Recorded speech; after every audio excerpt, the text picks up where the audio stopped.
KBC Lunchtime News begins right now on the second last day of the month of February 2025. My name is Njue. Many thanks indeed for joining us. We have a live comprehensive bulletin lined up for you. Remember, the head of state is continuing his tour of the coastal region, and a little bit later in this broadcast we'll be looking at taxi app companies and how are they going ahead matters regulation and keeping the safety of passengers.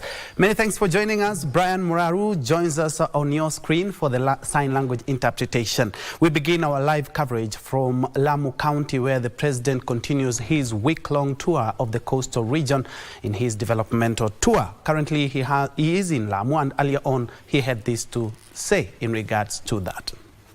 Hiyo kwamba huku kuliko sahaulika, leo tunaweka historia ya kwamba Ndao ni katikati ya taifa letu la Kenya. Na ndio nimefika hapa.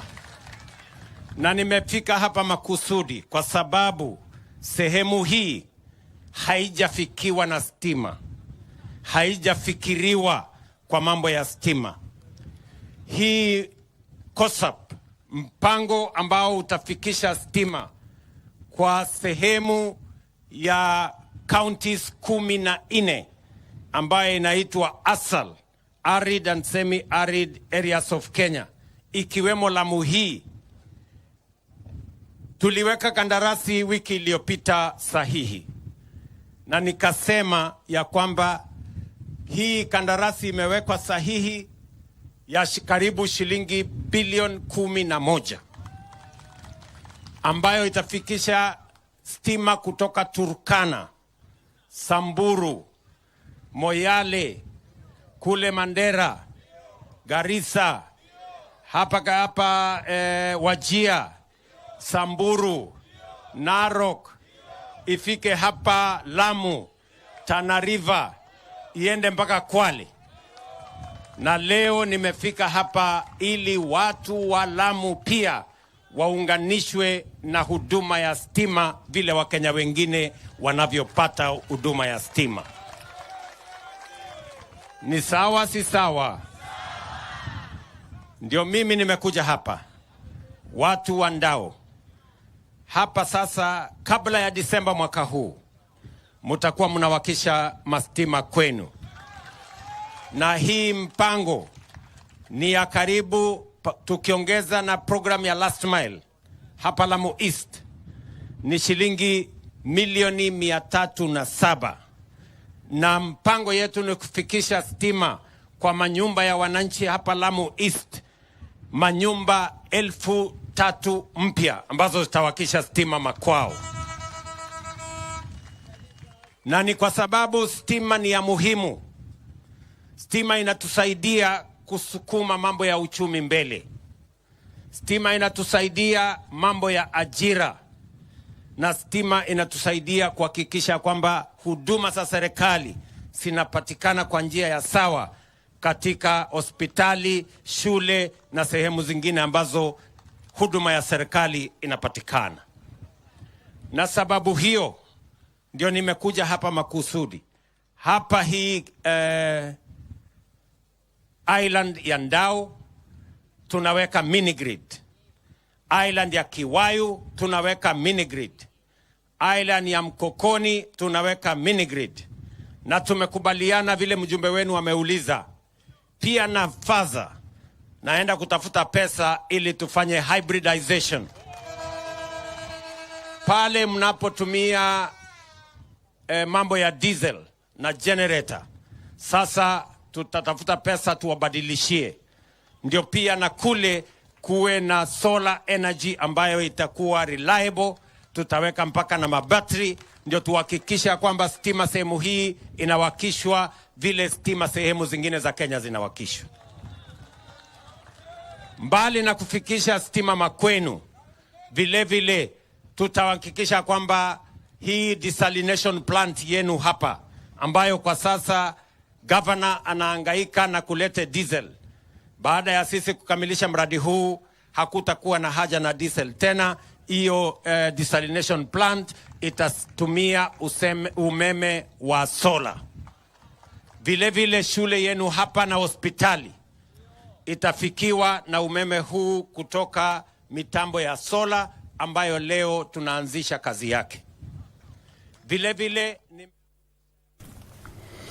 That is President William Ruto earlier on in Ndau Island in regards to the Kenya off-grid access project in terms of power, and without diluting what he's talked about is that the project at a cost of 11 billion shillings will benefit mostly the arid and semi-arid regions, including Lamu and also Tana River counties. Lamu East alone, 3,000 people will be connected to the grid, a game changer for the locals, especially for the health facilities and schools as well. A more detailed report in our subsequent bulletin. But moving on, mid-level private medical colleges want the mandate of relevant regulatory boards reviewed, a move they say will significantly reduce their operational cost. The principal of the Commonwealth College of Medical and Related Studies in Kisumu County, Olivia Akoth, notes that there are many regulatory medical bodies performing similar roles, adding that a review would bring a much-needed financial relief to the colleges. Akoth, at the same time, appealed to the Higher Education Loans Board to expand their loan facilities to accommodate students in mid-level private colleges. Kenya Universities and Colleges Central Placement Service was also challenged to consider placing students in mid-level private colleges for enhanced sustainability of the institutions.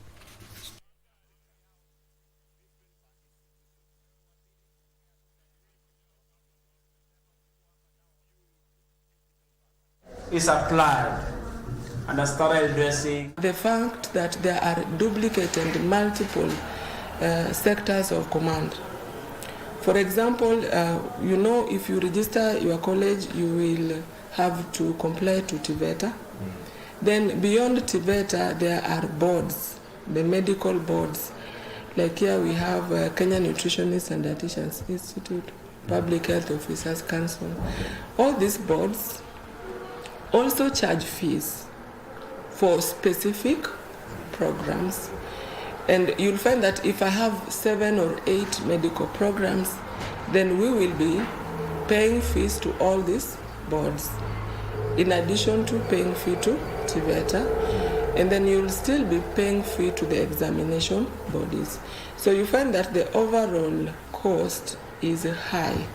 So if the government want to support both public and private, then they should look at how to merge all these costs. So I call upon HELB to relook into this issue seriously and offer loan to all students in the same manner. Addressing is the process. Homa Bay County Health Department has increased surveillance in an effort to prevent cholera outbreak. According to County Health Chief Officer Dr. Kevin Osuri, confirmed that the county is actively engaged in training medical personnel, equipping health care facilities, and planning contingency to contain emergencies. We are aware of cholera outbreak reported in Migori. We are aware of Marburg and many other reportable illnesses. So as a county, our officers are on very high alert to monitor for any possible signs or symptoms, including in the community and as well in the facilities, for anybody who may have any such symptoms. And we are ready in place to be able to test, either to confirm that indeed we have been faced with the cholera outbreak or not, or any other virus for that matter. And in other news, chaos erupted in Busia town earlier today after members of the Busia County Assembly stormed the offices of the Department of Commerce, protesting alleged corruption and misconduct within the county's revenue department. The 53 ward representatives accused revenue officers of fraud, misappropriation of tax funds, and harassment of local business owners. They claim the behavior of the officials is contributing to the county's failure to meet its annual tax targets. Hawa watu wa enforcement wanapo enforce maneno ya kulipiwa ushuru, kwa mfano hiyo wafanyabiashara, lazima kukuwe na trade officer pale, lazima kukuwe na revenue officer pale. Lakini jambo la kushangaza ni kwamba hawa watu wanaenda peke yao, ili hali hawana yale masomo ya kujua hata kwamba mtu inafaa lipe ushuru kiwango gani. Pesa hii haiendi kwa kiti ya county government, lakini inaenda kwa mifuko ya wachache.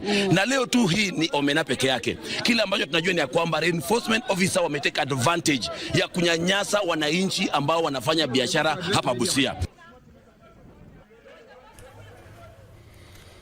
In Nakuru, victims of the 2007-2008 post-election violence in the county now want the government to address growing insecurity and economic problems in the country to ensure that the gains made in uniting the nation are not eroded. The victims, drawn from different communities in Rift Valley, expressed their concern over the utterances by some of the politicians calling on the government to convene a national forum to discuss Kenya's spearhead the cohesion agenda. They argued the public's part being witnessed among the leaders is likely to undermine national security as the main side their supporters against each other.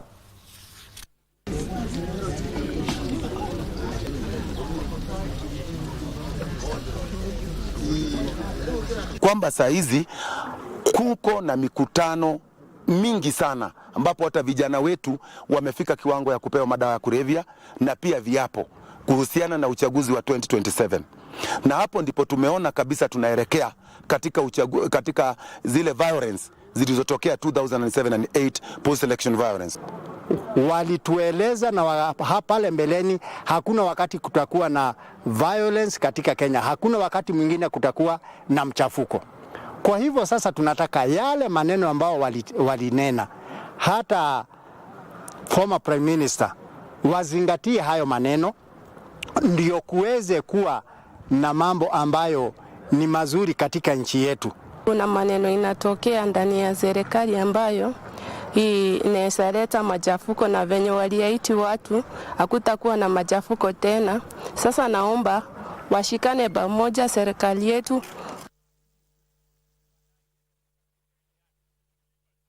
To education now, the Ministry of Education has expressed concern over recent reports wrongly linking university funding to the number of students with a C+ in the 2024 Kenya Certificate of Secondary Education examination. Cabinet Secretary Julius Migos Ogamba says contrary to these reports, funding is based on various factors including student need and institutional capacities. The Cabinet Secretary noted that all eligible students meeting university entry requirements will receive government support through the Higher Education Loans Board and the University Fund. The government has not changed the policy of the cut-off point for admission, still remain above, and all the 246,391 students are eligible for admission to universities in this year's intake. So the question of funds is a question that the government is dealing with and is working very, very hard with all the stakeholders to ensure that these resources are available and so that all these students are admitted to university and well funded. So it's not true that the policy has changed. The policy has not changed. So there should not be any cause of alarm over the students who got C+ and above. Moving on, a Kajiado court has postponed the hearing of a land raid case pitting the Kajiado County government and the freehold landowners in the region. The case was last heard in December of 2024 when the court issued temporary conservatory orders against the county government. The county had proposed that freehold commercial landowners in certain zoned areas pay an annual rate of 5,000 shillings, while those in residential multi-dwelling land would be required to pay 2,500 shillings. However, Environment and Land Court Judge Justice Lois Kamingoi postponed the hearing to Wednesday, 12th March 2025, citing a full court calendar.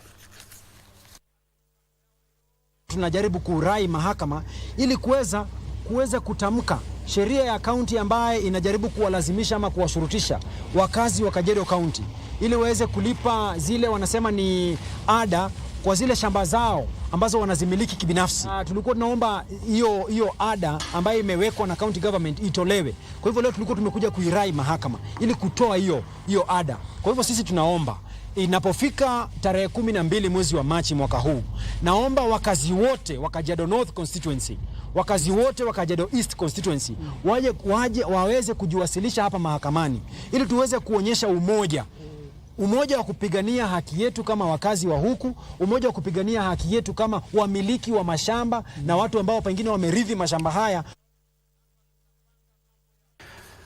And still on the land beat, landowners at Lemek Conservancy in Narok County are protesting the invasion of their land by a private developer. They claim the investor purchased 10 acres of land within a wildlife corridor and elephant breeding grounds, disturbing the ecosystem and driving away wildlife.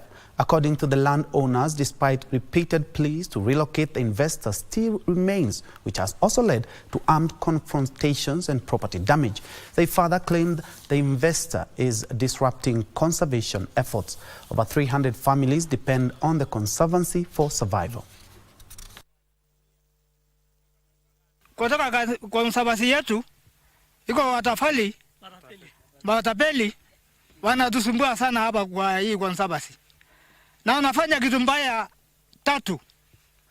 Anakuja kwanza kupiganisha wenye conservancy. Mimi naimisa leo hii serikali ya county ya Narok ambayo anaongozwa na county commissioner atuache tufanye biashara zetu. Kwa watu wamejaa hapa Lemek ambaye anamaliza wanyama yetu, wanachinja, wanapika mshale. So hizo mambo ambayo inaendelea saa hizi kwa baadhi ya watu wa Lemek ni mbaya sana.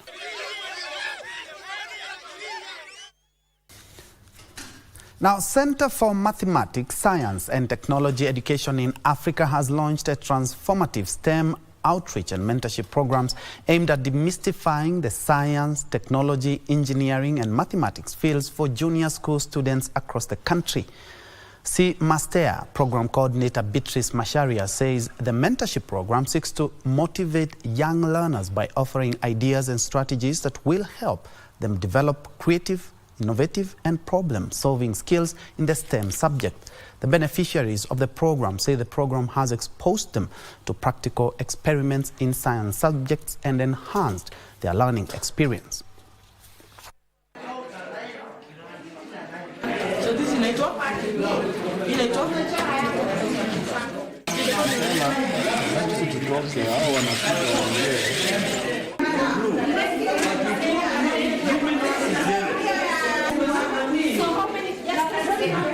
We are actually purposing to mentor the learners of grade 7 to 9 as they prepare to transit to senior school. Today, they have been able to be exposed to direct practicals and how to simplify these subjects, which to most of the learners, they see it as very hard in their minds. It has changed a lot of students' attitudes towards STEM. Most especially, it was known that STEM was meant for boys, mostly because of mathematics, science. But for us female, we are very proud to see some other female teachers teaching here about math, some of them teaching us about electric circuit. Also, ladies can study this thing about STEM, and we are very privileged. Most of the girls are inspired to study STEM also.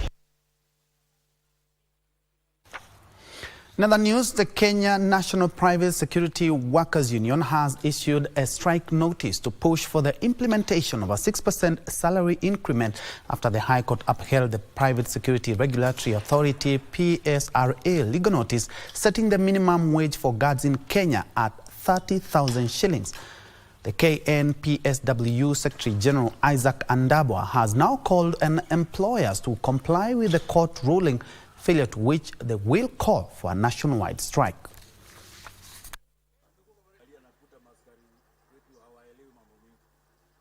Tutasusia kazi, nitatoa notice ya strike kwa sababu hii ni pesa tumepewa. Hakuna mtu amezuia, si ukweli? Yeah. Kwa hivyo tumewapatia 7 days. Tuone hiyo pesa kwa mfuko. Sisi hatujakataa policy ya president ya kulipa SHA, ya kulipa hiyo tax. So long as kuna kitu ambaye iko kwa mfuko. Uwezo kumiliki ama ng'ombe ile ambayo ina maziwa haijakula nyasi. Sio kweli? Two suspects were arrested on Wednesday night at the Paris launch along Langata Road in Nairobi County in a raid by officers from the National Authority for the Campaign Against Drug and Alcohol and Substance Abuse, Nakada. The officials also confiscated 39 shisha bongs, 11 charcoal cartons, 12 cartons of assorted flavors and 13 charcoal carriers. The operation is part of Nakada's ongoing efforts to curb the illegal sale and use of shisha, which remains banned in Kenya. Authorities have reiterated their warning to business owners, cautioning them against engaging in the illegal trade.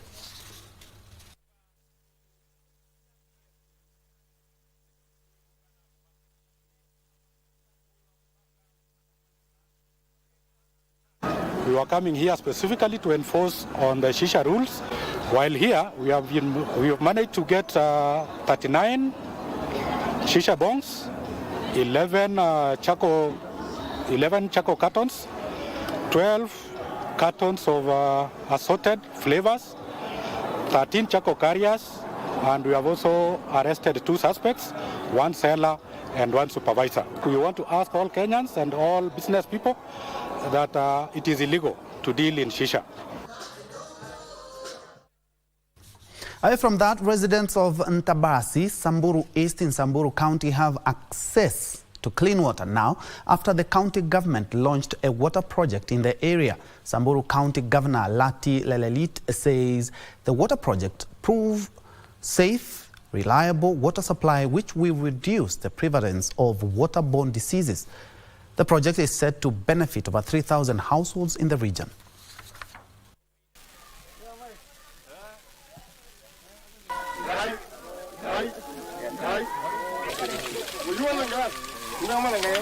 Hii maji itasaidia sana.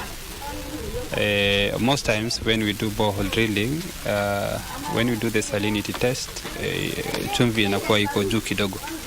But we've been able to do the reverse osmosis thing. Na sasa maji ni safi kabisa. The water that has been used here was not good for human consumption.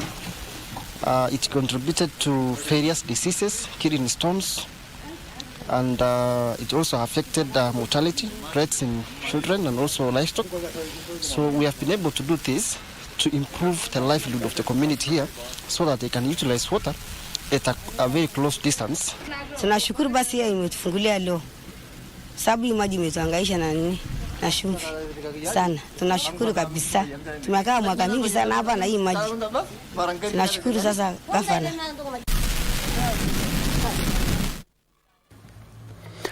Land rights activist Meitame Oledapash has urged President William Ruto to implement reforms to improve the efficiency and integrity of land offices across the country. Speaking in Narok County, Dapash noted that changes in land offices are necessary to weed out corrupt cartels that have been taking advantage of the people's lack of information by grabbing their land. He further called on the government to scrutinize the operations of land control boards for approving illegal deals which have affected livelihoods of many people.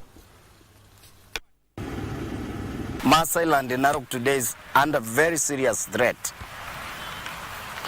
These threats start with the lands office in Narok.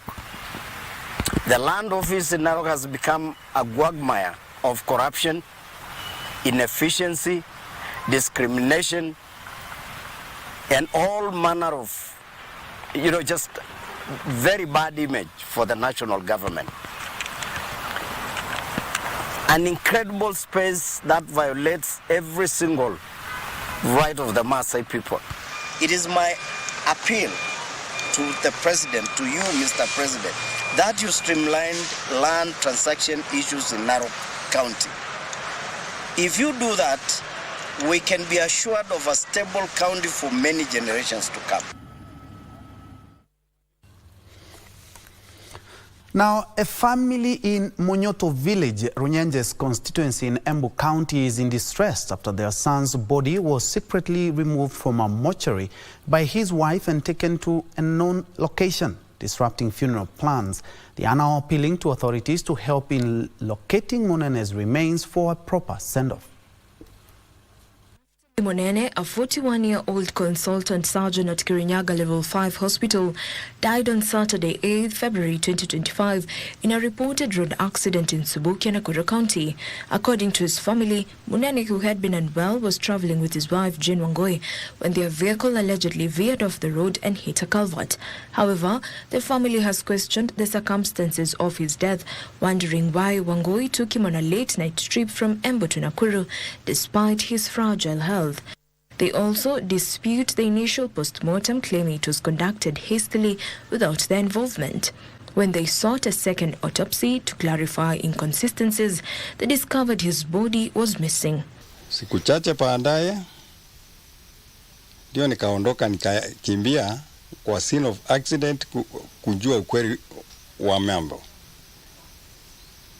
Nilipofika kwa scene of accident niliona kama iko kitu atuambiwi, na ndio nikaona ni afadhali nirudi nimwambie bibi yangu tufanye second postmortem ndio tujue ukweli uko wapi, unasimama wapi. Lakini haingefanyika kwa ajili wakati Jane alisikia tulikuwa tunataka kufanya second postmortem, alienda Kakwegori na akachukua mwili kabla atunjafanya hiyo postmortem. Efforts to trace his remains in neighboring counties have been unsuccessful, adding to their distress. The family is now pleading for assistance in locating Monene's body to give him a dignified burial. Kebui tukatafuta mwili ukakosa. Tukaenda hiyo hospital ingine inaitwa Kirugoya, tukatafuta mwili ikakosa. Sasa watu hapa wamesanganyikiwa, wamesikia mwili umepotea. Watu wa Rambirambe wote wametoroka, tumeachwa hapa tukiwa watu wa nyumbani, hatujui mwili uko wapi.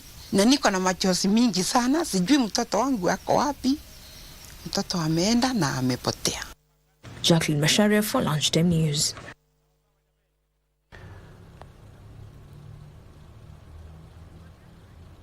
That report from Monyoto in Ronyenjes takes us to a fast break and allows me and Brian Morale to take a quick break. But when we come back, we will shift or tilt our focus to matters business. And I had mentioned earlier that we will be talking about the taxi app business and what are the regulations, what are the way forward, and also the future. And I'll be hosting George Abasi Nengo, who is the public policy manager at Bolt Kenya. Let's take a quick break.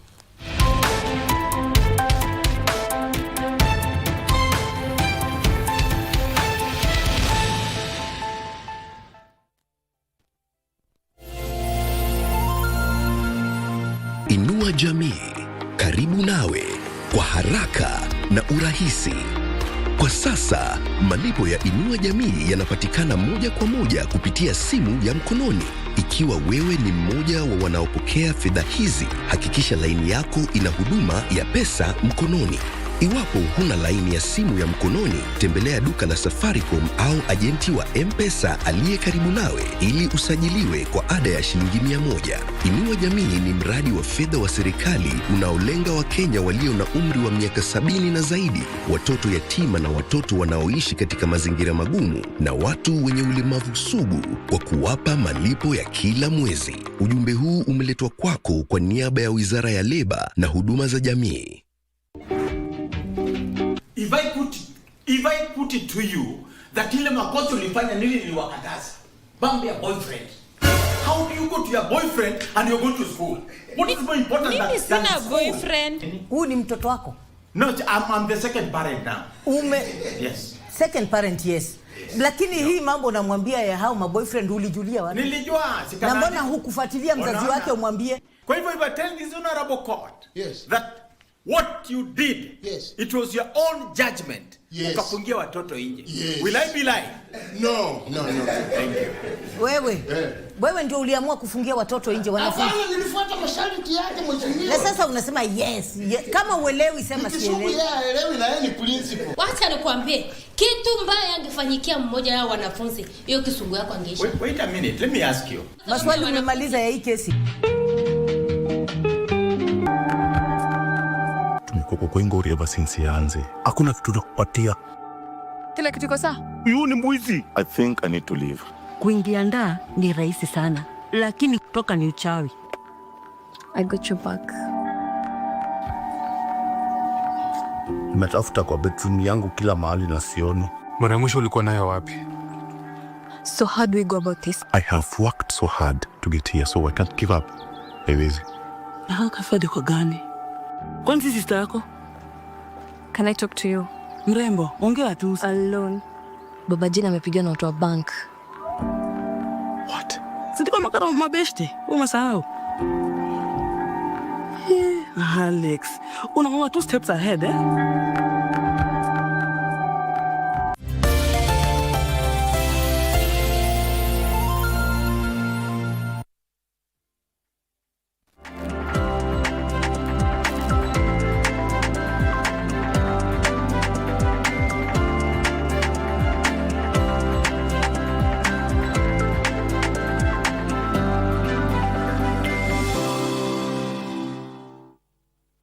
Welcome back and many thanks for keeping it Channel 1. Let's now make sense of shillings and cents in business. And I had mentioned earlier on we are looking at the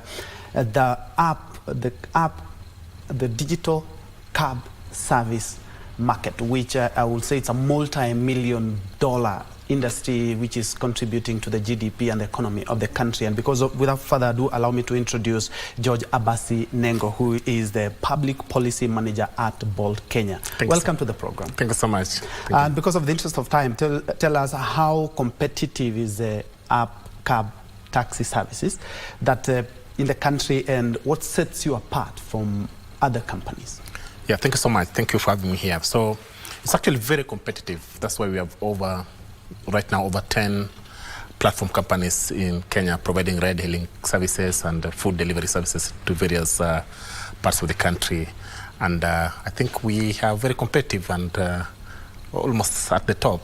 We're the leading app-hailing company, platform hailing company in the country currently as it sits today. Yeah. And despite the industry employing a lot of our youth who are facing joblessness, there are challenges in the sector.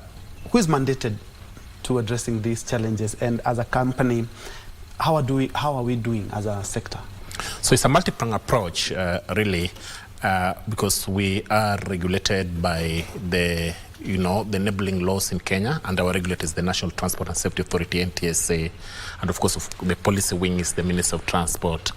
And so there is the part that the government plays by setting out proper regulatory framework to enable business, but this was the part that business such as ours we do to ensure that also the ecosystem is workable for everybody else, that we make money as a platform company, but most importantly, we enable the drivers who ride on our platform to earn sustainable income while riding with us on our platform. Yes. Let's talk about safety, and because let's say the digital space has provided for even better security, because we used to see cab being used to come into a house and clean up everything, cab services being used for crime. How have you improved security? I know, of course, now we are using the phone, so you know exactly the name of the driver, you know the company that he comes from, and the driver as well has your number and knows some few details. So tremendously, we've improved in a massive way.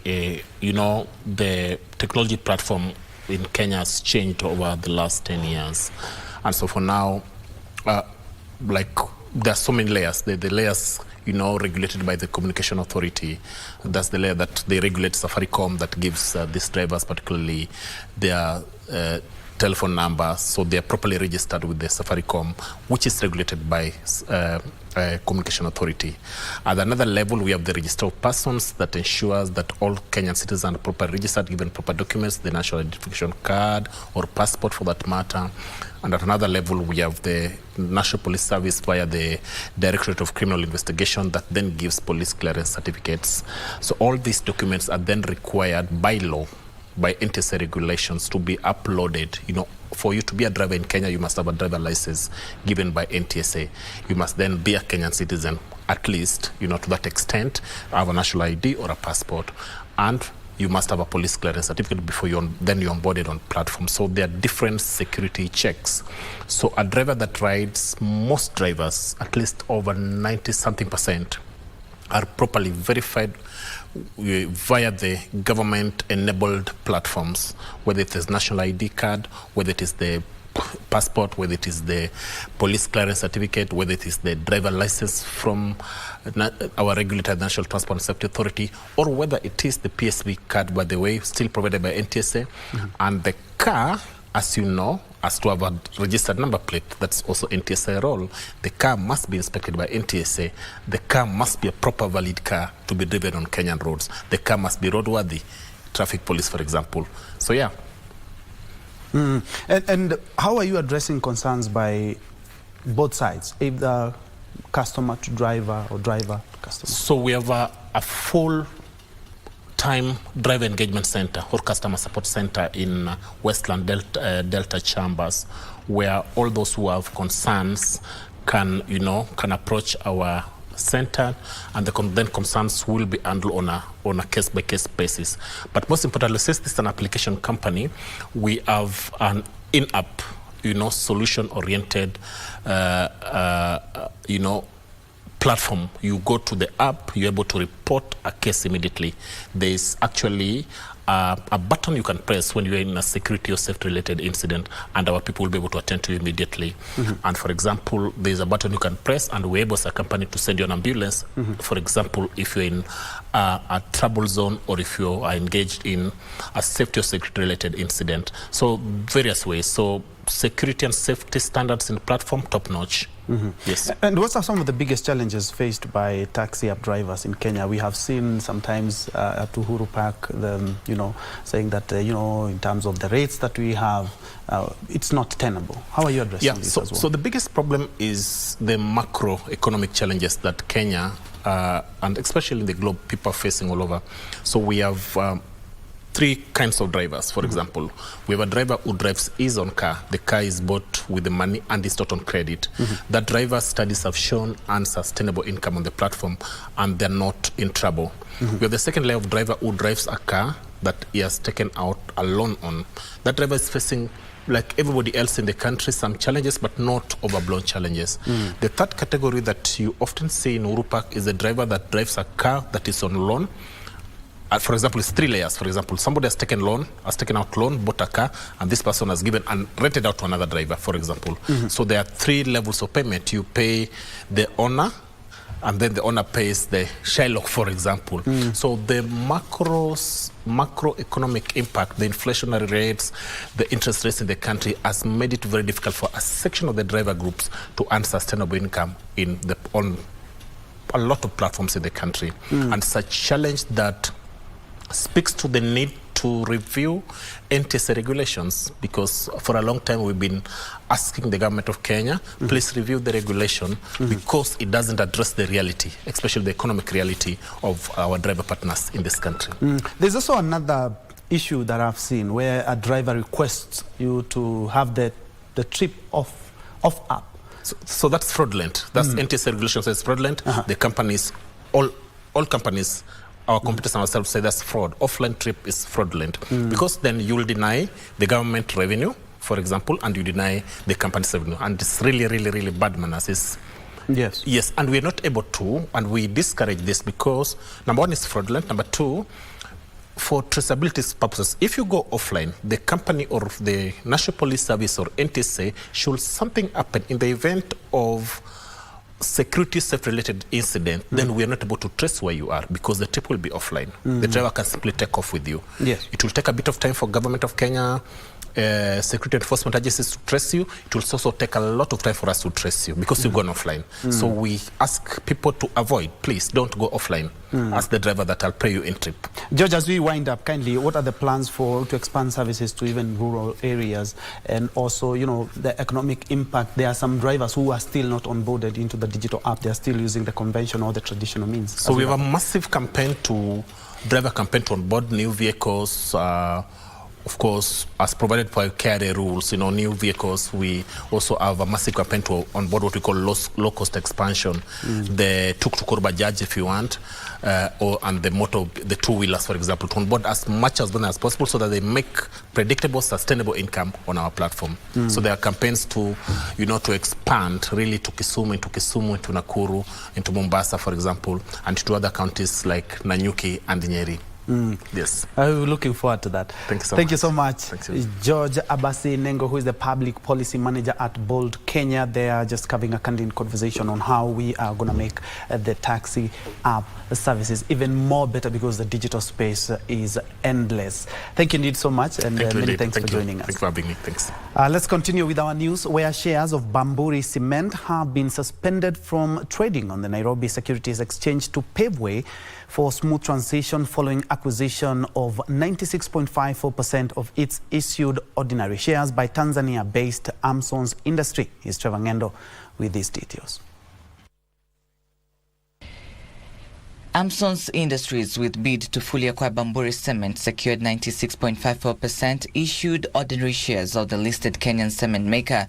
This acquisition marked a major shift in the ownership of one of Kenya's cement manufacturer, making Tanzania-based Amson's Group a key player in the construction materials sector. The move to suspend trading of Bamburi Cement shares aligns with regulatory provisions to ensure orderly market operations and protection of investor interests. The suspension of trading of shares is expected to remain in place until 9th of May 2025, during which the company is expected to finalize the next phase of its post-acquisition strategy. The Nairobi Securities Exchange and Capital Markets Authority are advising shareholders and investors to exercise caution while trading or in deals involving the cement maker's shares. Trevor Ngendo for Lunchtime News. Now, cotton farmers are calling for measures that will enhance access to GMO seeds to boost production. The farmers drawn from Lamu County say they face challenges sourcing GMO seeds, cotton seeds, during the planting season, which they want streamlined. The government targets to increase land and cotton production from about 100,000 acres to 160,000 acres by the year 2027 by leveraging on the introduction of GMO cotton, which yields are higher, is pest and drought resistant.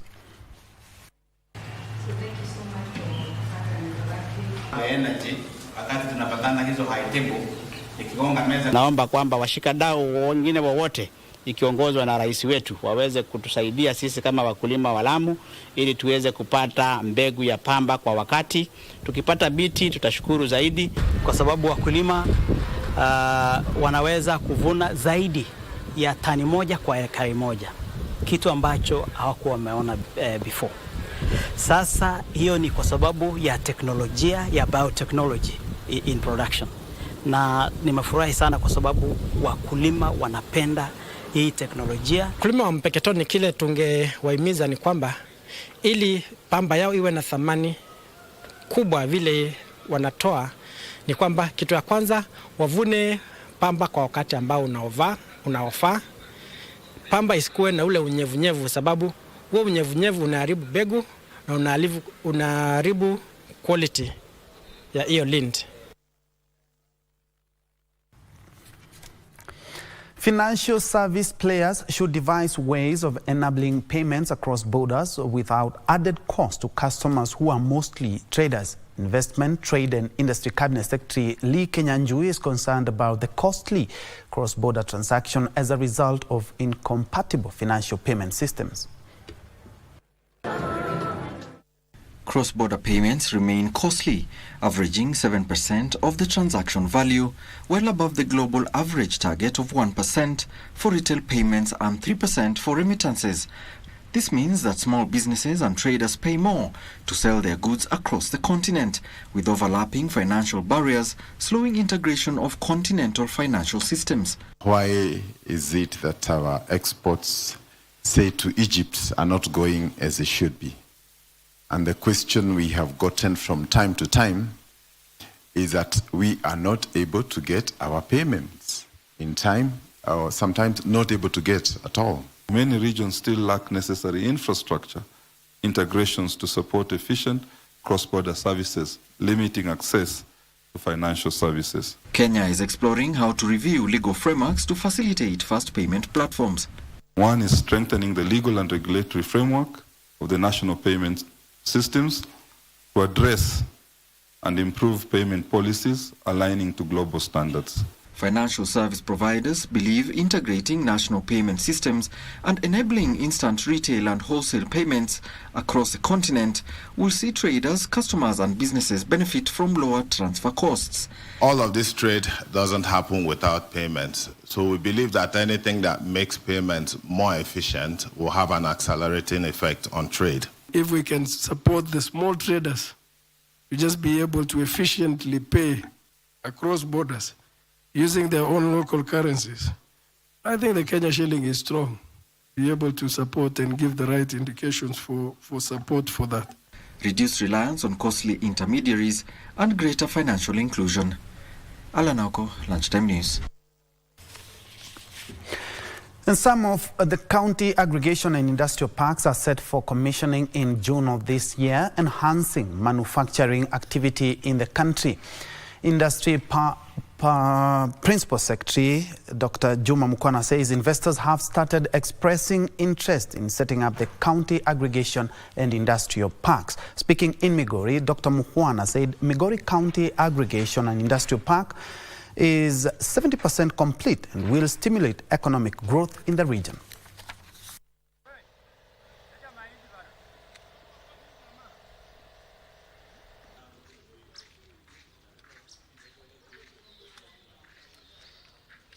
As he has already indicated, we don't want to wait for it to be completed before we can bring in investors.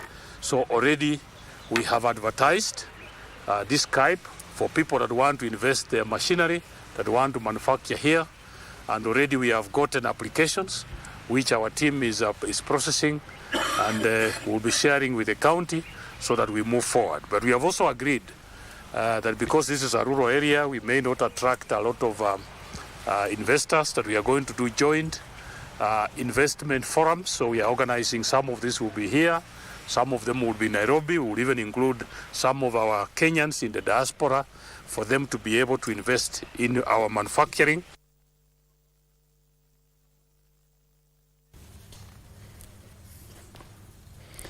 And further afield, China is keen on solidifying self-reliance in agricultural science and technology through 2028. Chinese officials say the government is keeping tabs with the world's technological advancement as it strives to ensure food security for more than 1.4 billion people while maintaining its industrial chain's independent and controllable nature. Here are the details of this and more in our International Business Roundup. Last year, China's grain output exceeded 7 billion metric tons for the first time, a milestone in which agricultural technology played a crucial role in. The ministry emphasized that the new wave of an agricultural technology revolution, driven by biotechnology and information technology, is on the verge of achieving significant breakthroughs.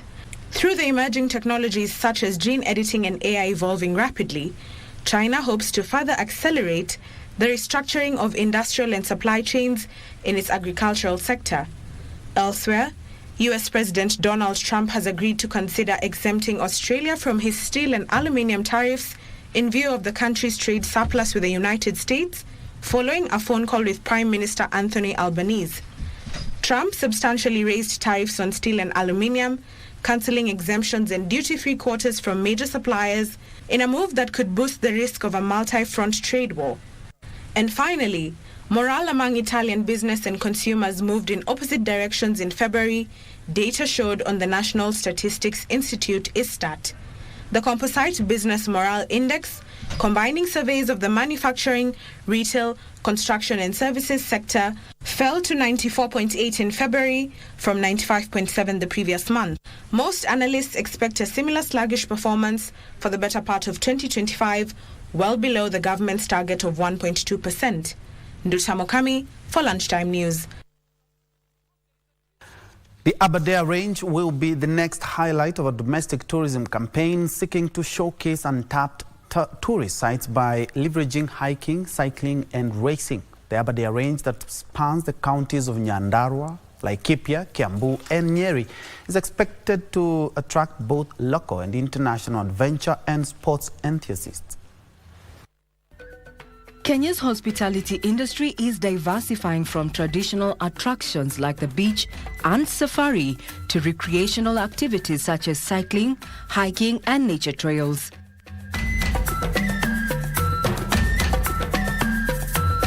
I call upon all tourists, international and even local, domestic, to take advantage of these brand new products to enrich the products of Kenya. Banking on the success of the Rift Mountain Trail held last month, featuring adventure activities across the counties of Nyahururu, Baringo, Elgeyo Marakwet and Nandi, the next trail expedition is planned for the central Kenya region. Bikers and cyclists from Kenya, we want to make it international so that we can have people coming from other countries to be able to join the trail series. And when they join, they bring a lot of money to our country and they promote our economy. Rising cases of lifestyle diseases has increased the popularity of recreational and healthy habits that Kenya is seeking to tap into by leveraging track superstars. Over 6,000 tourists visited Kenya in 2024 for sports, while over 1 million visited the country for holiday and leisure. Regina Manyara reporting for KBC Channel 1.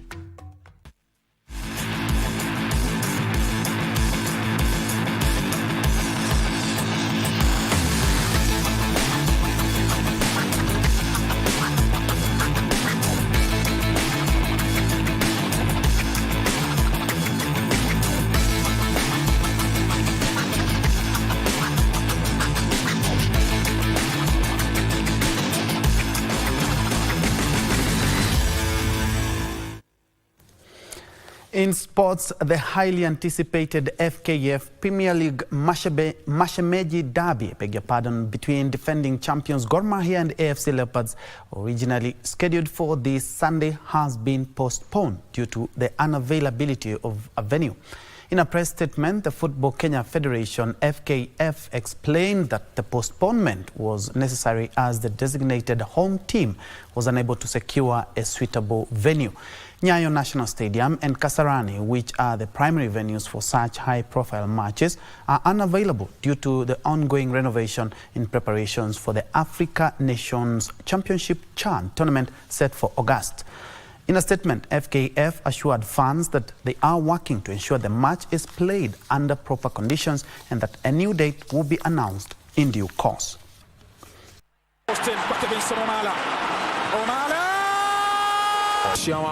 Wa kijani na nyeupe sasa hivi Kisumu kule ni furaha haribu. Victor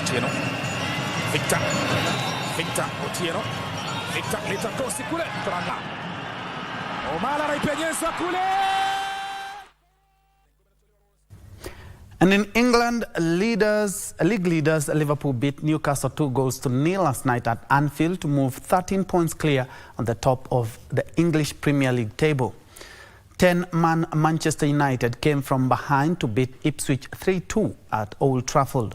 Philogene put Ipswich ahead, capitalized on that to their second goal, but Harry Maguire saved the Red Devils with a winning header at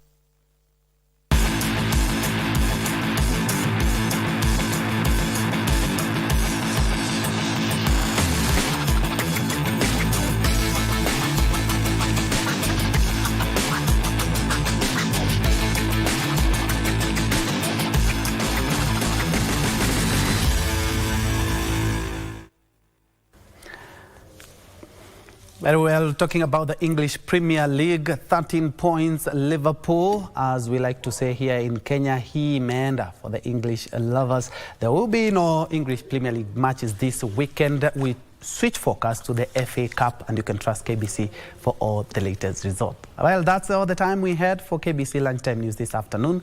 My name is Njue. Brian Muraru has been my colleague on the sign language interpretation bit. To have yourself a blessed afternoon. Don't forget to check out our social media spaces for more.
Hello? Hey, Shoya. Are you coming back? It won't be too long. Is Jim being all right? Is it serious? She has a mild concussion. Can you drive? Yes. Then drive me to the hospital. You're feeling sick? No, I need to take care of something. It's a big problem. Look, I was watching it just now. I really don't know which idiot uploaded the video of the shooting site online.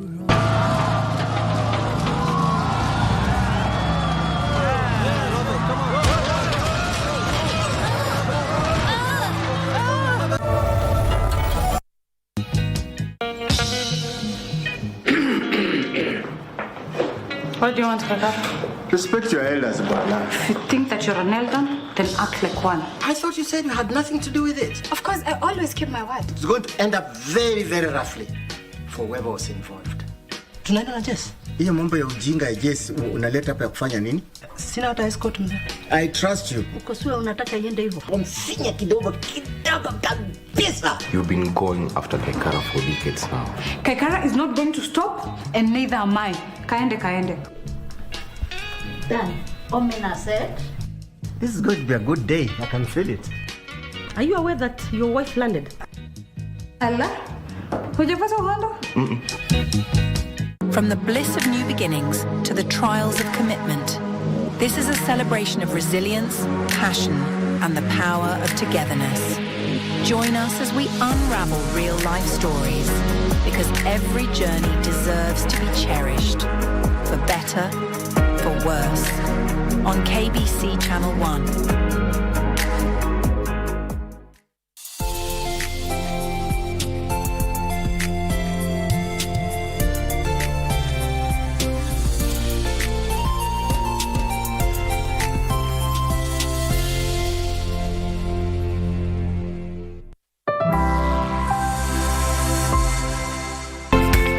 Health and lifestyle. My name is Marie Yambo. Our social media handles at Marie Yambo, at KBC Channel 1 on X and KBC Channel 1 TV on Facebook. Now, the recent suspension of USAID programs is likely to have profound impact, particularly for HIV patients. Now, experts and affected individuals share how this disruption threatens access to vital medication and care for the vulnerable population. But before that, let's take a look at what's coming up in the program. Coming up in the program. As a country, our medication is supported by PEPFAR. So we are worried what is going to happen like now after the next 6 to 9 to 1 year. HIV treatment at risk. The government, you have no choice. You've got to act. You've got to realign your budgets. You've got to stop some of the things that you had planned to do, which are different, to be able to save the lives of the people who are there. Call for sustainable solutions. And on good practice, strategies to prevent HIV infections. We begin with Jackie's story.